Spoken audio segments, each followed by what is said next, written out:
जय हिंद दोस्तों। रिसेंटली एक बहुत बड़ी अपडेट निकल के ये आ रही है कि भारत के ऊपर में द गार्डियन के एक पब्लिश्ड रिपोर्ट ने ये एलिगेशन लगाया कि पाकिस्तान में जो किलिंग्स हो रही है, टारगेटेड किलिंग्स, इनके पीछे इंडिया का हाथ है। और इसके रिगार्डिंग जो आर्टिकल्स है द गार्डियन में पब्लिश्ड एक रिपोर्ट्स के मुताबिक कहा जा रहा है कि इंडियन गवर्नमेंट डायरेक्टली यहाँ पर एलिगेशन लगाई जाए भारत सरकार के ऊपर में ऑर्डर्ड किलिंग्स इन पाकिस्तान इंटेलिजेंस ऑफिशियल्स क्लेम्स। ये जो इंटेलिजेंस ऑफिशियल्स है ये पाकिस्तान के इंटेलिजेंस ऑफिशियल्स है जो द गार्डियन में जाकर एक इंटरव्यू के दौरान यहाँ पर ये पूरी जो रिपोर्ट है वो तैयार की गई है, पूरी एनालिसिस करने वाले हैं। लेकिन इसी के बीच में यहाँ पर भारत की तरफ से भी रिस्पांस आ चुका है। इंडिया ने साफ साफ इसे डिनाइज किया है और कहा है कि India denies hand in Pakistan killing, calls report false and malicious. कहा यह जा रहा है कि ये बेसिकली एक फॉल्स एंड मेलिशियस प्रोपेगेंडा है, ये एक एंटी इंडिया कैंपेन चलाने के लिए। और इसको लेकर यहाँ पर हिंदी मीडिया आउटलेट्स में भी जो आर्टिकल्स है आप यहाँ पर भी देख सकते हैं। ब्रिटिश अखबार द गार्डियन जो बेसिकली अखबार है वो एक ब्रिटिश अखबार है, उसी का ये दावा है। और पाकिस्तान के एक ISI एजेंसी जाकर वहां पर इंटरव्यू के दौरान पूरी रिपोर्ट्स को यहाँ पर तैयार किया गया भारत के खिलाफ में। तो पहले हम ये समझते हैं कॉन्टेक्स्ट क्या है, इसके बाद जो रिपोर्ट्स में कहा गया क्या एलिगेशंस लगाए गए इसके ऊपर भी हम बात करेंगे। तो मिनिस्ट्री ऑफ एक्सटर्नल अफेयर्स की तरफ से यहाँ पर जो एलिगेशंस लगाए जा रहे हैं उसे डिनाई करने के बाद में कहा यह जा रहा है कि ये जो बेसिकली एलिगेशंस है जो पाकिस्तान में जो असैसिनेशन, जो हत्या, टारगेटेड किलिंग जो की जा रही है और इसके पीछे कहा जा रहा है इंडिया का हाथ है, ये बेसिकली एक फॉल्स एंड मेलिशियस प्रोपेगेंडा है भारत के खिलाफ में। इवन कि यहाँ पर द गार्डियन की रिपोर्ट में ये भी कहा जा रहा है कि ये बेसिकली इंडिया का एक वाइडर स्ट्रेटेजी है जिसमें इंडिया ऐसे टेररिस्ट को एलिमिनेट करना चाह रहा है जो भारत के खिलाफ टेरर कंडक्ट करते हैं फॉरेन सॉइल में बैठकर, दूसरे विदेशी देशों में बैठकर भारत के खिलाफ जो षड्यंत्र रचते हैं। इसके खिलाफ में भारत का एक एलिमिनेशन, टेररिस्ट को एलिमिनेट करने का प्रोग्राम है जिसके तहत में भारत ऐसे टेररिस्ट को चुन चुन के मार रहा है with the help of locals nationals. Even कि यहाँ पर फॉरेन मिनिस्टर S जयशंकर को कोट करते हुए यहाँ पर यह कहा गया कि इन्होंने एक बार ये कहा था अपने स्टेटमेंट में कि target killings in other countries were not the policy of the government of India. Bharat की गवर्नमेंट की पॉलिसी जो है वो दूसरे देशों में जाकर टारगेट किलिंग करना नहीं है, ये साफ साफ भारत ने मना कर दिया है। तो सवाल निकलता है कि ये बेसिकली तो गार्डियन की जो रिपोर्ट्स है वो क्या क्लेम कर रहा है भारत सरकार के ऊपर में, कौन से ऐसे एलिगेशंस लगाए जा रहे हैं। सबसे पहले आपको बता दें कि ये जो रिपोर्ट है, जो डॉक्यूमेंट शेयर किए गए, ये पाकिस्तानी इन्वेस्टिगेटर्स इनके तरफ से शेयर किए गए हैं द गार्डियन मीडिया आउटलेट्स को। वही पाकिस्तान जो हमारा पड़ोसी देश है नॉर्थ वेस्ट में जहां पर लोकेटेड है। सो इन्होंने कहा क्या है, देखिए इन्होंने यहाँ पर ये कहा है कि डायरेक्टली यहाँ पर इंडिकेट करते हुए ये कहा है कि भारत की जो इंटेलिजेंस एजेंसी है raw, research and analysis wing, खुफिया विभाग, आप सभी को पता होना चाहिए, ये रिस्पॉन्सिबल है 20 ऐसे टारगेटेड किलिंग जो फॉरेन सॉइल में, विदेशी मिट्टी में जहां पर किए गए हैं। और इसके पीछे रीजन बताए जा रहे हैं कि भारत ऐसा क्यों कर रहा है और कब से कर रहा है। 2019 के टाइम में आपको पता होना चाहिए, 2019 में जब पुलवामा टेरर अटैक हुआ था जिसमें CRPF के एक कॉन्वॉय में अटैक किया गया था जिसमें 40 इंडियन सोल्जर्स, मार्टियाज शहीद हुए थे। इसके बाद से यहाँ पर भारत अपनी नेशनल सिक्योरिटी को लेकर अपडेट और अपग्रेड वर्जन तरीके से अपनी रणनीति बना रहा है। यहाँ तक कि ये भी कहा गया है कि ये जो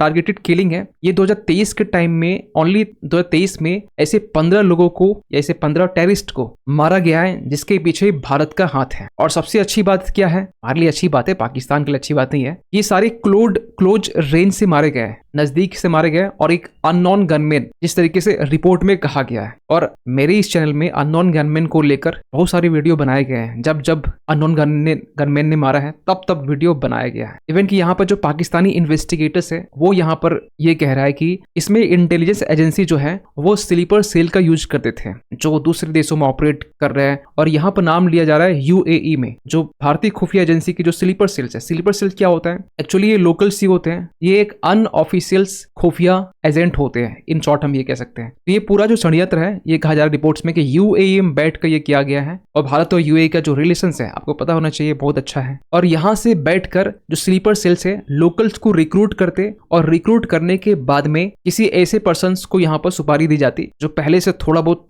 जिसका खौफ हो, लोकल गुंडा हो और उसे थोड़ी बहुत पैसे की लालच हो। इस तरीके से ये जो पूरा अंजाम है, पूरा जो किलिंग है, उसे अंजाम दिया जाता था। लेकिन ये जो पूरा इंस्पिरेशन है भारत ने लिया कहाँ से, तो ये रिपोर्ट में ये भी कहा गया, मतलब हम लोग कहाँ से क्या कर रहे हैं, किस तरीके से हम लोग इंस्पायर हो रहे हैं, ये पाकिस्तान के जो इन्वेस्टिगेटर्स हैं और वो ये बता रहे हैं। तो सुनिए रिपोर्ट्स में क्या कहा गया है कि इंडिया जो है इंस्पिरेशन वो इजराइल का जो मोसाद है, मोसाद एक खुफिया एजेंसी है इजराइल का, और रसिया का KGB, जिस तरीके से हमारा रॉ है, इजराइल का मोसाद है, उस तरीके से रसिया का KGB है, उससे ये इंस्पिरेशन लिया गया है कि किस तरीके से असैसिनेशन करना है। क्योंकि मोसाद के कारनामे आई होप कि आप सभी ने सुना होगा। और यहाँ पर एक एग्जाम्पल भी देते हैं कि जमाल खशोगी को लेकर, कि जमाल खशोगी को जिस तरीके से मारा गया है, उसके बाद में यहाँ कहा जा रहा था कि जमाल खशोगी के मरने के कुछ मंथ के बाद में PMO ऑफिस, प्राइम मिनिस्टर जो ऑफिस है, यहाँ पे इंटेलिजेंस की मीटिंग्स होती है, यहाँ डिबेट होती है, प्रॉपर तरीके से डिस्कशंस होती है कि कैसे हम लोग इस घटना से कुछ, इस केस से सीख सकते हैं। जो जमाल खशोगी है, आपको बता दें कि 2018 के टाइम में, 2 अक्टूबर 2018 के टाइम में इसका असैसिनेशन किया गया था सऊदी गवर्नमेंट की तरफ से। आपको बता दें ये एक सऊदी डिसिडेंट जर्नलिस्ट था जो सऊदी गवर्नमेंट के खिलाफ में लिखता रहता था, लेकिन रहता था कहाँ, टर्की में।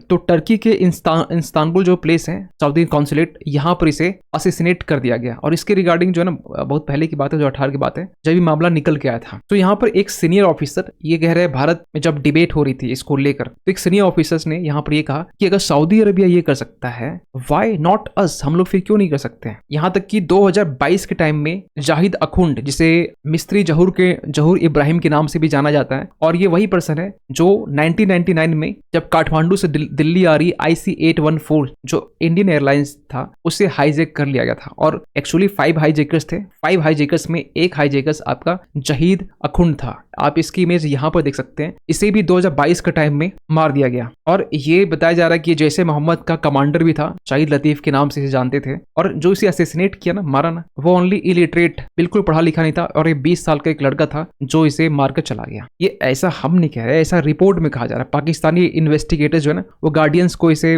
जो मन गढ़ंत जो कहानियां हैं वो सुना रहे हैं। इवन कि यहाँ पर लोकल्स जो क्रिमिनल्स हैं उसकी हेल्प लेने की बात की जा रही, कि पाकिस्तान जो इन्वेस्टिगेटर्स है वो रिपोर्ट में बताते हैं जो किलिंग्स हो रही है इसमें लोकल्स जो क्रिमिनल्स हैं, और क्रिमिनल्स का सबसे एक कमजोर कड़ी ये होता है कि इनको बस पैसे से प्यार है, और इसकी हेल्प लेकर जितने भी 2023 में 15 इसे आतंकवादी को मारे गए, तो कहा जा रहा है लोकल क्रिमिनल्स के हेल्प से हमारा गया, जो पूरा पाकिस्तानी हो, जो बेसिकली ऐसे चीजों को अंजाम दे सकता है, जो जिहादिस्ट कर सकता है, ऐसे लोगों को यहाँ पर पिकअप किया गया, यूज किया गया, जो ऐसे अंजाम को सक्सेस कर सके।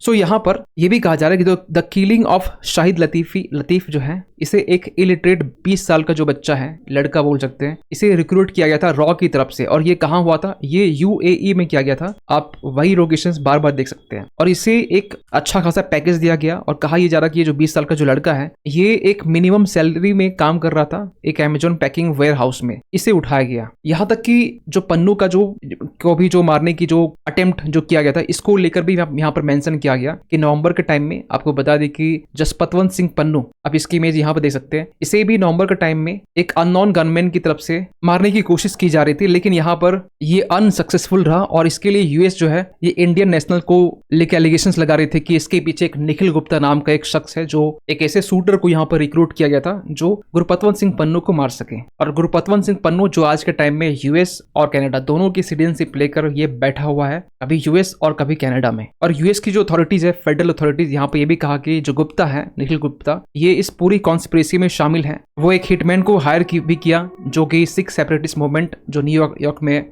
चलाया जा रहा है गुरपतवंत सिंह पन्नू की तरफ से, इसे असैसिनेट किया जा सके। इसके अलावा भी यहाँ पर जो हरदीप सिंह निज्जर है, इनकी भी हत्या की गई थी 2023 जून की हम बात कर रहे हैं, जब ये गुरु नानक सिख गुरुद्वारा साहिब जो है पार्किंग लॉट, वहां से जब वो निकल रहा था, उस टाइम में ही ब्रिटिश कोलंबिया में ही इसे यहाँ पर शूट डाउन कर दिया गया था। और इसे भी मारने वाला एक अननोन गनमैन था। और इसको लेकर कनाडा और भारत के बीच में जो है ना, एक लंबे टाइम से इसको लेकर डिबेट और डिस्कशन चल रहा है। कनाडा बार बार भारत के ऊपर ये एलिगेशन लगाता है कि हमारे पास प्रूफ है, जो कि अभी तक प्रूफ दिया नहीं गया है, और भारत ने हर बार इस एलिगेशंस को सीरियस से नकारा है। सो पूरी कड़ी जो है ना, घूम फिर के कहाँ आती है, इंडिया पाकिस्तान टाइज पर, क्योंकि पाकिस्तान के जो इन्वेस्टिगेटर्स है वही जाकर इस पूरी जो डॉक्यूमेंट्स है वो शेयर किए और एक प्रॉपर तरीके से रिपोर्ट तैयार किया गया। आज के टाइम में ना, पाकिस्तान और भारत दोनों के जो रिलेशंस हैं अच्छे नहीं माने जाते हैं, क्योंकि इसके पीछे बहुत सारे रीजन है। टेररिज्म आज के टाइम में पाकिस्तान स्पॉन्सर करता है, उसे एक सेफ हेवन प्रोवाइड करता है एक आतंकवादी को, और यहाँ तक कि जो पीओके है, पाकिस्तान ऑक्युपाइड कश्मीर, जो पाकिस्तानी से इलीगल ऑक्युपाई करके बैठा हुआ है, बहुत सारे इसे डिफरेंसेस हैं। लेकिन इस डिफरेंसेस में यहाँ पर रिसेंटली जो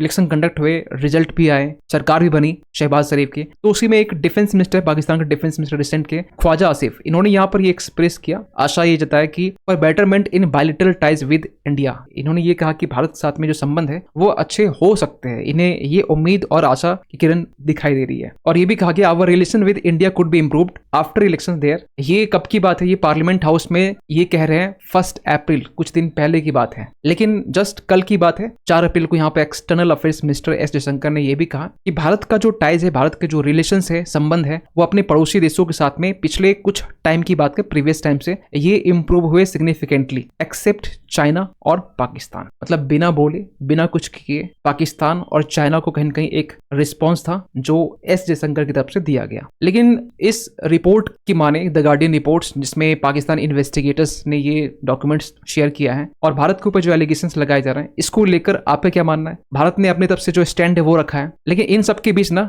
आपके अंदर ना थोड़ी गुदगुदी जो है ना वो होती होगी। किस बात की? एटलीस्ट इस एलिगेशंस लगाना या डिनाई करना, एक अच्छा काम ये हो रहा है कि जो टेररिस्ट है उसका सफाया हो रहा है, और सभी को थैंकफुल होना चाहिए उस अननोन गनमैन को जो बेसिकली इस ग्रेट काम को ही कर रहा है। तो आप क्या मानते हैं इस चीज को लेकर? कमेंट कीजिएगा। मिलते किसी अगली वीडियो में, तब तक के लिए थैंक यू सो मच।